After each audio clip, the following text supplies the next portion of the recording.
우리 옆 사람하고는 오전에 인사했으니까요. 마라나타 아멘 주 예수여 어서 오시옵소서. 이렇게 하나님께 한번 외쳐보겠습니다. 시작. 마라나타 아멘 주 예수여 어서 오시옵소서. 아멘. 열심히 전도하는 권사님이 한 분 계셨습니다. 이분이 오랫동안 어떤 분을 놓고 기도하고 있었는데 상당히 큰 기업의 사장님이셨답니다. 이분의 아내 되는 분과도 이미 다 잘 알고 서로 교통하고 있었기 때문에 이분을 위해서 기도했고 어느 날 이제 회사로 찾아갔습니다. 그리고 예수 믿고 이제는 천국 가셔야죠 라고 얘기했대요. 그랬더니 이 사장님이 천국 가려면 얼마나 내야 됩니까? 이렇게 얘기를 했답니다. 마치 돈 뜯으러 온 사람 취급하는데 이분은 굴하지 않고 십자가의 복음에 대해서 당신이 천국 가려면 예수님의 그 보혈의 피로 죄 씻음을 받아야 합니다. 그래야 천국을 갈 수 있습니다 라고 말을 했대요. 그랬더니 이 양반이 말도 안 되는 소리 하지 말라고, 무슨 천국을 가는데 뭐 예수만 믿으면 간다고? 그런 게 어딨냐고, 말도 안 된다고 계속 이렇게 못 받아들여셨대요. 찾아가서 계속 얘기하다가 근데 이분이 계속 그 돈 얼마 내라고 하면 내겠다 이런 식으로 얘기를 자꾸 하셔서 이 권사님이 그랬대요. 어느 날은 우리는 예수님만 믿으면 구원 받습니다. 하지만 사장님은 돈을 내십시오. 그렇게 말을 했대요. 그런데 천국 가는 건데 한두 푼 갖고 되겠습니까? 사장님 이 기업체 다 내놔도 모자랍니다. 그러니 사장님 정 그렇게 돈 내고 천국 가고 싶으면 이 사장님이 갖고 있는 전 재산 다 내십시오. 그러면 제가 천국 갈 수 있는 티켓 드리겠습니다. 이렇게 말을 했대요. 그랬더니 사장님이 뻥 하고 쳐다보더니 아니 여태까지 뭐 당신들은 그냥 공짜로 간다고 해놓고 왜 나한테만 내 재산 다 내놓으라고 하냐고. 아니 돈 내야 가신다면서요. 돈 내야 뭐 천국 갈 수 있다고 계속 사장님이 얘기하셨으니까 돈 내시라고. 그랬더니 이분이 가만히 있다가 그럼 나도 한번 공짜로 믿어보죠 뭐. 당신들이 그렇게 말하니까 나도 한번 공짜로 믿어보겠습니다. 이렇게 얘기를 하시고 교회를 오시기 시작하셨대요. 물론 그분은 나중에 예수님 없이는 못 사는 정말 그런 신자가 되었죠.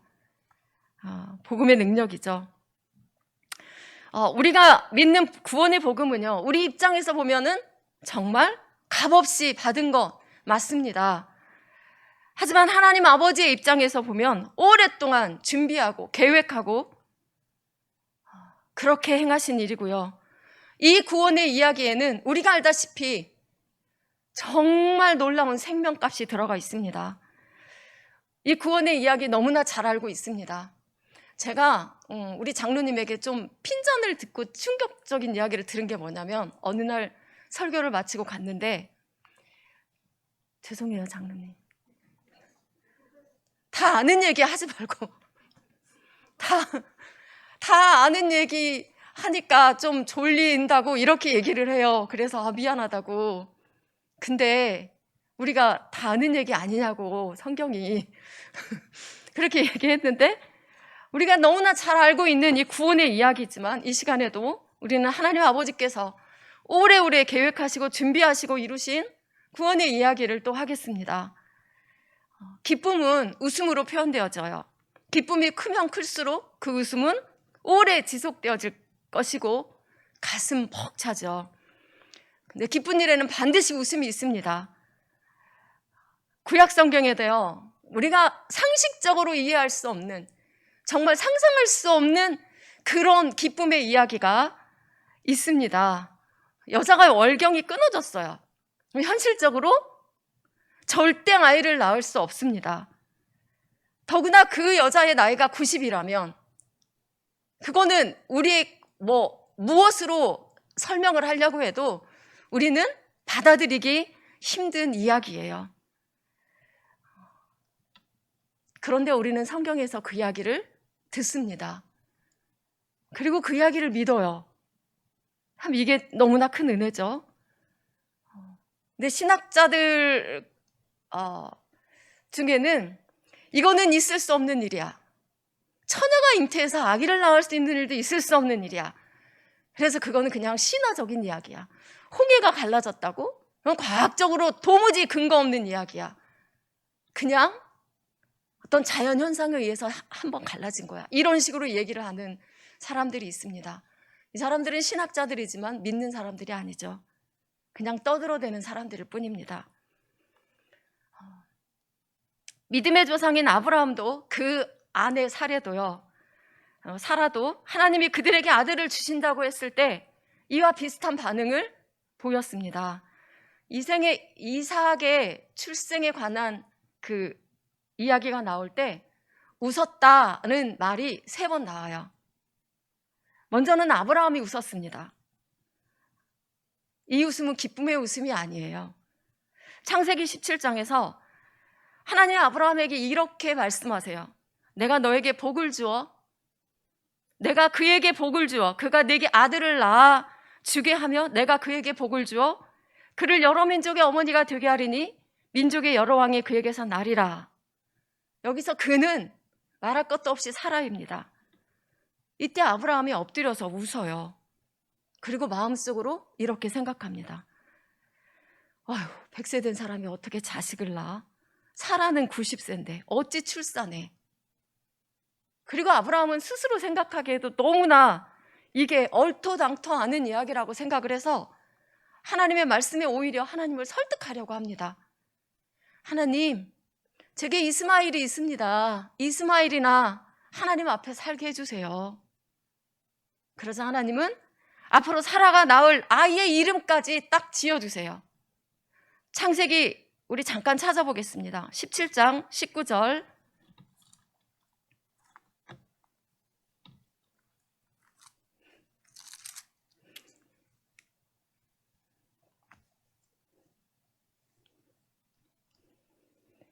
함께 읽겠습니다. 하나님이 이르시되 아니라 네 아내 사라가 내게 아들을 낳으리니 너는 그 이름을 이삭이라 하라. 세우리니 그의 후손에게 영원한 언약이 되리라. 아멘. 하나님의 약속입니다. 두 번째 웃음은 사라가 웃은 웃음입니다. 이 웃음도 기쁨은 아닙니다. 아브라함에게 찾아온 하나님의 사자 3사람이 사라가 이렇게 정성껏 만들어 드린 음식을 먹으면서 사라에게 있을 일을 아브라함에게 예언합니다. 사라는 그때 장막문 뒤에 있었어요. 장막문 뒤에서 그 이야기를 들었고요. 하나님의 사자가 말합니다. 내년 이맘때 내가 반드시 네게로 돌아오리니 네 아내 사라에게 아들이 있으리라. 이 말을 장막문 뒤에서 들은 사라가 어떻게 했죠? 웃었어요. 속으로 웃었어요. 그리고 생각해요. 내가 늙었고 내 주인도 늙었는데 나한테 무슨 즐거움이 있으리요? 라고 이렇게 속으로 생각합니다. 이때 여호와께서 아브라함에게 말씀하세요. 이걸 보면서 와, 우리 하나님은 너무나 이렇게도 신사적이시구나라는 생각이 들었어요. 사라, 너 나와. 왜 거기서 웃고 있어? 이렇게 하지 않으세요. 그냥 아브라함에게 말씀하세요. 사라가 왜 웃는 것이냐? 그리고 내가 늙었는데 어떻게 아들을 낳으리오 하느냐? 여호와께 능하지 못한 일이 있겠느냐? 기한이 이를 때 내가 네게로 돌아오리니 사라에게 아들이 있을 거다. 있으리라. 이렇게 말씀하세요. 이렇게 하자 사라가 너무 두렵고 놀라워서 내 생각을 어떻게 알았지? 내가 웃는 걸 어떻게 알았지? 너무 놀라워서 아니요, 나 안 웃었어요. 실제로는 사라가 실제로는 웃은 게 아니에요. 속으로 웃었어요. 속으로. 근데 성경은 분명히 그가 마음속으로 웃었다고 하는데 하나님이 아니야, 네가 웃었느니라. 이렇게 말씀하세요. 네가 웃었느니라 라고 하신 건 뭐예요? 네가 왜 하나님의 능하신 말씀을 믿지 못하느냐라는 거죠. 여기서 나오는 아브라함과 사라의 웃음은 비웃음이라고 해야 맞을 것 같아요. 쉽게 말해서 요즘 말로 표현하면 이런 거 같아요. 헐, 말도 안 돼. 요즘 젊은 애들이 하는 거 있잖아. 헐, 말도 안 돼. 근데 말도 안 되고 이해 안 되는 말씀을 하신 것에 대해서 아브라함과 사라가 반응한 건데요. 우리는 이제 이것을 지금 와서 우리는 이렇게 말하죠. 믿음이 없어서 속으로 그렇게 웃었다라고 말할 수 있지만요. 보통의 사람들은 과학적으로나 상식적으로 도무지 이해가 안 되는 상황일 때 거의 같은 반응을 내놓을 수밖에 없습니다. 아브라함이나 사라도 똑같은 사람이니까요. 그러나 과학도 상식도 절대 앞설 수 없는 것이 하나님의 능력입니다. 하나님은 아브라함이 힘없는 할아버지가 될 때까지 사라의 경수가 끊어지고도 한참을 지나서 완전 불가능하다고 생각될 때까지 기다리셨어요.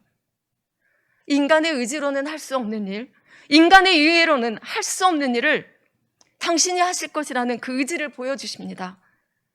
하나님의 놀라운 구원 계획은 인간의 어떤 노력이나 이해나 상식으로 될 수 있는 것이 아닙니다. 하나님의 능력이죠. 하나님의 은혜입니다. 로마서 1장은 복음은 믿는 모든 자에게 구원을 주시는 하나님의 능력이라고 선포합니다. 이 일을 통해서 아브라함과 언약하신 하나님의 구원 계획을 하나님은 이뤄 가실 것입니다. 여기에 사람의 노력이나 사람이 할 수 있는 어떤 일이 절대 들어갈 수 없어요. 그리고 드디어 사라가 아들을 낳았습니다. 오늘 제목이 큰 기쁨의 좋은 소식인데요. 사라에게 정말 기쁨의 좋은 일이 일어났죠. 21장 1절을 보면 하나님이 말씀하신 대로 사라를 돌보셨고 여호와께서 말씀하신 대로 사라에게 행하셨으므로 라고 1절에서 두 번이나 반복해서 여호와께서 말씀하신 대로가 나옵니다. 2절에는 하나님이 말씀하신 시기가 되어 라고 말씀해요. 도저히 이해할 수 없고 과학적으로 불가능한 일이지만 하나님의 말씀의 능력은 과학도 사람의 이해도 초월합니다. 그러기에 앞에서 아브라함에게 말씀하셨던 그 언약도 반드시 이루시는 하나님이십니다. 21장 12절에서 이렇게 약속하세요. 이삭에게서 나는 자라야 내 씨라 부를 것이니라. 하나님이 이삭이라는 이름을 주셨습니다. 사라가 웃었기 때문에 이삭이라는 이름을 주신 게 아니에요. 경수가 끊어진 할머니 사라는요, 이삭을 낳은 후에 이렇게 노래합니다. 창세기 덮으셨어요? 창세기 21장 6절을 다시 한번 읽어보겠습니다.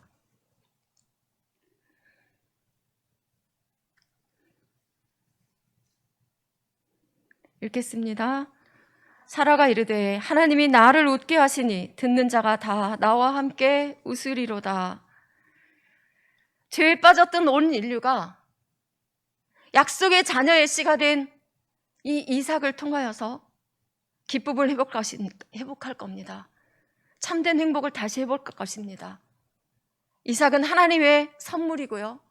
하나님이 온 인류에게 선물하신 참된 웃음입니다. 아브라함은 이스마엘이나 하나님 앞에 살게 해주세요 라고 했지만 하나님은 이삭을 통하여 난 자가 내 씨라고 부를 것임이라 라고 약속하셨어요. 하나님이 주신 이 놀랍고 신비하고 귀한 선물로 아브라함과 사라는 온 세상을 다 얻은 것 같은 그 기쁨을 누렸겠지만 이것은 단순히 100세, 90세 된 그런 아기가 없는 그들을 향하여 하나님이 주신 기쁨이 아니라 온 인류를 향한, 온 인류에게 주신 하나님의 기쁨과 긍휼하심과 은혜입니다. 아브라함은 이삭을 낳고 이삭은 야곱을 낳고 야곱은 그 유다와 그의 형제들을 낳고 유다는 다말에게서 베레스와 세레를 낳고 오벳은 이새를 낳고 이새는 다윗 왕을 낳으니라. 다윗은 우리아의 아내에게서 솔로몬을 낳고 솔로몬은 르호보암을 낳고 야곱은 마리아의 남편 요셉을 낳았으니 마리아에게서 그리스도라 칭하는 예수가 나시니라. 아멘. 처음 하나님께서 이삭을 약속하셨을 때 내가 어찌? 라고 마음속으로 비웃었던 사라는 지금 너무나 복된 자신을 보면서 이제는 정말 행복한 웃음을 웃습니다. 이 일을 듣는 자가 다 나와 함께 웃으리라 라고 이렇게 말합니다. 이 일은요, 세상은 이해할 수 없지만 그 은혜를 입은 자들만이 누릴 수 있는 최고의 기쁨의 소식입니다. 사라가 진정한 기쁨의 웃음으로 불렀던 그 노래는 마리아에게로 이어지죠. 처녀가 아기를 잉태했다는 거, 이거는 현실적으로는 처녀에게 재앙입니다. 헐, 말도 안 돼. 그 반응이 여기서도 나올 수 있어요. 마리아가 말하죠. 나는 남자를 알지 못하니 어찌 일이 내게 있으리이까. 이때 천사가 대답합니다. 성령이 내게 임하시고 지극히 높으신 능력이 너를 덮으시리니 이러므로 나실 바 거룩하신 이는 하나님의 아들이라 일컬어지리라. 대저 하나님의 모든 말씀은 능하지 못하심이 없느니라. 마리아가 대답합니다. 주의 여종이 오니 말씀대로 내게 이루어지이다. 그리고 마리아가 노래하죠. 우리 누가복음 1장 46절에서 55절을 좀 길지만 함께 읽어보겠습니다.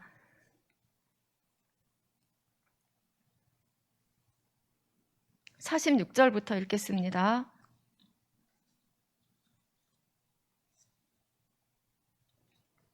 시작. 마리아가 이르되 내 영혼이 주를 찬양하며 내 마음이 하나님 내 구주를 기뻐하였음은 그의 여종의 비천함을 돌보셨음이라. 보자 만세의 나를 복이 있다 일컬으리로다. 능하신 이가 큰 일을 내게 행하셨으니 그 이름이 거룩하시며 긍휼하심이 두려워하는 자에게 대대로 이르는도다. 그의 팔로 힘을 보이사 마음의 생각이 교만한 자들을 흩으셨고 권세 있는 자를 그 위에서 내려치셨으며 비천한 자를 높이셨고 줄이는 자를 좋은 것으로 배불리셨으며 부자는 빈손으로 보내셨도다. 그 종 이스라엘을 도우사 긍휼히 여기시고 기억하시되 우리 조상에게 말씀하신 것과 같이 아브라함과 그 자손에게 영원히 하시리라 하니라. 아멘. 경수 끊어진 90세 할머니가 복의 근원이 될 웃음의 아기를 잉태했고 낳았죠. 남자를 알지 못하는 처녀가 모든 백성을 구원할 아기를 잉태했습니다. 이 아기야말로 모든 믿음의 백성들에게 진정한 웃음과 행복을 줄 참된 왕입니다. 이것이 오직 살아계신 하나님의 능력과 당신의 백성을 향하신 하나님의 긍휼하심과 은혜에서 시작된 일입니다. 구약의 이스라엘은 자신들만이 아브라함의 자손이고 이삭의 자손이니 자신들만이 천국을 얻을 언약 백성이라고 여겼지만 예수님은 온 땅의 백성들이 자신으로 인하여 하나님의 친백성이 될 것임을 이미 태어나면서부터 알리셨습니다. 동방의 박사들은 아브라함의 자손들이 아닙니다. 그러나 하나님을 그들을 택하셨어요. 맨 먼저 그들로 하여금 이 땅의 구주이시며 참된 왕으로 오신 예수 그리스도를 경배하는 자들이 되게 하셨습니다. 동방의 박사들은 성경을 알았던 자들이 아니에요. 그래서 그들은 왕의 별을 보고 회록궁으로 찾아갔었음을 우리는 알죠. 그러나 하나님은 왕의 나심에 그 첫 번째 기쁨을 누릴 자들로 성경을 알지 못하고 하나님을 알지 못하던 그들을 택하셨습니다. 이것은 유대인이든 이방인이든 상관없이 온 백성에게 미칠 큰 기쁨의 좋은 소식이 그 아기에게 있음을 알리고자 하심입니다. 그들은 그 별을 보고 매우 기뻐하고 크게 기뻐하였다고 성경은 말합니다. 그들의 기쁨은 온 백성에게 미칠 큰 기쁨의 좋은 소식을 받은 자들만이 누릴 기쁨의 시작입니다. 목자들이 밤에 양떼를 지키는데 호련히 천사가 그들에게 나타났죠. 주의 영광이 그들에게 두루 비치면서 천사가 알려줍니다. 우리 누가복음 2장 10절을 함께 읽겠습니다. 오늘 본문 말씀이죠. 시작. 천사가 이르되 무서워하지 말라. 보라, 내가 온 백성에게 미칠 큰 기쁨의 좋은 소식을 너희에게 전하노라. 오늘 거기까지요. 제가 지금 짧은 순간에 계속 얘기하면서 온 백성에게 미칠 큰 기쁨의 좋은 소식이라는 말을 계속했어요. 이 소식은 이미 우리에게 알려졌어요. 그래서 이 소식이 이 영광의 왕으로 오신 아기 예수님의 이야기가 내 인생의 가장 큰 기쁨의 소식이 되었고 지금도 되고 있습니까? 지금도 여전히 이 기쁨의 소식은 세상의 그 모든 이야기들을 뛰어넘어 우리를 행복하게 웃게 할 수 있는 그 기쁨의 소식인가요? 혹시 이 기쁨을 잃어버리고 다른 것에서만 기쁨을 찾으려고 우리는 헤매고 있지는 않은지요? 사실 사라에게 아들을 주셨던 그 기쁨의 소식, 마리아에게 주셨던 기쁨의 소식, 이것은 예수 그리스도를 통해서 온 백성에게 미칠 큰 기쁨의 소식의 시작이지만 정말 놀랍고 신비하고 최고로 기쁜 것은 하나님의 아들이 우리에게 오셨다는 그것입니다. 더구나 그 이유가 내가 죄인이어서 그 죄 때문에 저 불구덩이에서 영원한 형벌을 받아야만 할 나를 구하기 위해서, 나를 건지기 위해서 오셨다는 그 일은요, 사실 이것이 우리에게 정말 기쁨의 소식이 된다면 우리는 정말 펄쩍펄쩍 뛰어야 되는 게 맞을 것 같아요. 처음 제가 예화로 들었던 그 사장님처럼 말도 안 돼, 천국을 어떻게 공짜로 가? 그 반응이 어쩌면 당연할지도 모르지만 정말 또 하나 놀랍게, 정말 놀라운 것은요, 그 값없이 주신 그 은혜가 오늘 우리가 믿어진다는 거예요. 이게 정말 특별한 은혜가 있지 않고는 있을 수가 없는 일입니다. 사라나 마리아에게는 그 기쁨의 소식을 천사가 직접 나타나서 다 얘기해 줬어요. 하지만 우리는 아니에요. 우리는 아니지만 이것이 믿어지는 놀라운 은혜는 하나님이 우리에게 영원히 쇠하지 않고 영원히 없어지지 않을 말씀을 통해서 알려주셨다는 그것입니다. 이것이 최고의 기쁨이고 최고의 은혜입니다.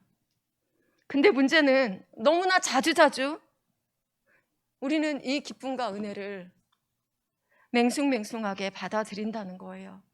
왜 그럴까요? 왜 그러냐면 우리는 너무나 우리가 저 불구덩이에서 영원한 형벌을 받을 죄인이었다는 사실을 잊어버리기 때문에 그렇다고 생각해요. 저는 제가 지난번 주일 오후 설교 때 몸 아픈 자, 다리 저는 자, 맹인 같은 우리를 잔치의 주인이신 예수님이 초대해 주셨다고 말씀드렸었어요. 그리고 우리는 그 안에서 누리면 된다고요. 이 누리면 된다는 이야기를 그저 아무것도 안 하고 게으르게 먹고 마시고 즐기면 된다라는 그런 뜻으로 말씀드린 게 결코 아닙니다. 주인 되시는 우리 주님께서 내 아버지께서 이제까지 일하시니 나도 일한다 라고 하셨고, 하나님은 졸지도 주무시지도 아니하시고 우리를 지키신다고 하셨는데 그 안에 있는 사람들이 어찌 게으르게 앉아 먹고 마시기만 하겠습니까? 그 안에서 누리라고 한 것은요, 우리가 어떤 사람이었는가를 알고 우리의 무능함을, 우리의 무가치함을 인정하고 이제는 모든 것을 그 주님의 은혜 안에서 주님이 주시는 것으로 주님과 함께 하자는 그런 의미였습니다. 그 안에서 주인 되신 주님의 기쁨을, 주인 되신 주님과 함께, 때로는 고달프고 힘들지만 주님과 함께 가는 그 길에서 기쁨을 누리다 보면 주님이 어떤 분인가를 점점 더 알아가게 될 거예요. 거룩하고 완전하신 주님을 늘 뵈면서 우리는 우리 자신의 더러움을 늘 발견할 수밖에 없습니다. 우리 자신의 무능함을 늘 발견할 수밖에 없죠. 내가 얼마나 무가치한 자였는가를 발견할 수밖에 없습니다. 그래서 부끄러워져요. 하지만 또 놀라운 은혜는 그 부끄러움조차도 그분으로부터 흘러나오는 치유와 영광의 능력으로 모든 것이 회복되어지는 것을 우리가 경험한다는 겁니다. 그러면서 우리는 그 기쁨을 잃어버리지 않을 수 있을 겁니다. 근데 눈을 자꾸만 다른 데로 돌려요. 그 안에 들어와 있으면서도 자꾸 담 너머로, 창문 너머로 딴 곳을 바라봐요. 그러다 보니까 이것도 아니고 저것도 아닌 것 같아. 자꾸만 내가 여기에 속한 사람인데도 불구하고 저기에 속한 사람인 것 같은 그런 생각에 빠져 있어 버리게 되고요. 그러다 보면 진짜 기쁨의 좋은 소식으로 오신 예수 그리스도로부터 오는 그 참 기쁨과 감사와 예수 안에서의 그 영광들은 자꾸만 내 것이 아닌 것처럼 느껴지고 고민하고 아파하고 상처받고 잠 못 자고 그렇습니다. 바울은 로마서 7장을 기록할 당시에 정말 깊은 영적인 상태에 있었어요. 그럼에도 괴로워하잖아요. 자신이 어떠한 죄인인가를 인하여서 탄식합니다. 그러나 그 뒤에 바로 그는 고백해요. 그러나 예수 그리스도로 인해서 내가 감사한다고. 그래서 그는 자신 있게 말해요. 그래서 우리는 어떤 형편과 상황 속에 있을지라도 기뻐할 수 있는 거라고. 그래서 계속 얘기하는 거예요. 감옥에서도 기뻐하라. 내가 말하느냐 항상 기뻐하라. 그 기뻐할 수 있는 근거는 내가 죄인인데 항상 거룩하신 주 앞에, 그 놀라우신 영광의 주 앞에 주님을 바라보면 점점 더 내가 어떤 사람이었는가를 알아가게 되고, 그 상태에서 나를 구원해 주신 우리 주 예수 그리스도가 이 땅에 오셨다는 거, 그것으로 인하여 나는 정말 가장 행복한 사람이고 가장 기쁨을 누릴 수 있는 사람이라는 그것을 우리에게 말해주고 있다고 봅니다.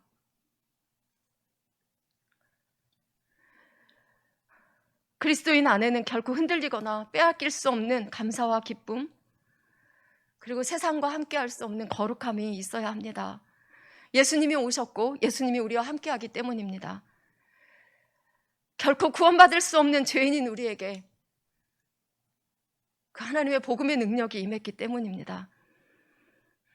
주님은 당신의 백성들을 살리고 그들에게 다시 잃어버린 하나님의 형상을 회복시키기 위한 그 일을 위하여서 십자가의 고난을 참으시고 앞에 있는 기쁨을 위하여서 부끄러움을 개의치 않으셨다고 히브리서에서 말씀합니다.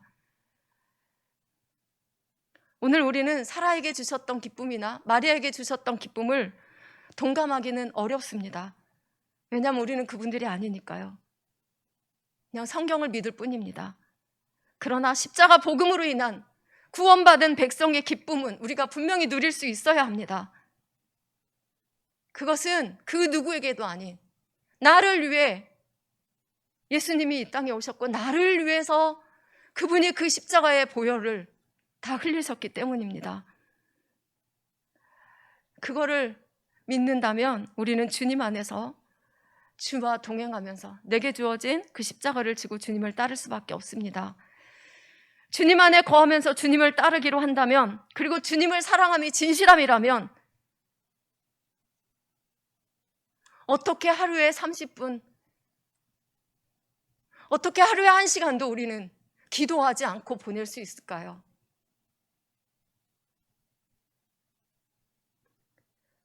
거기서 세상이 줄 수 없는 하나님이 주시는 그 기쁨을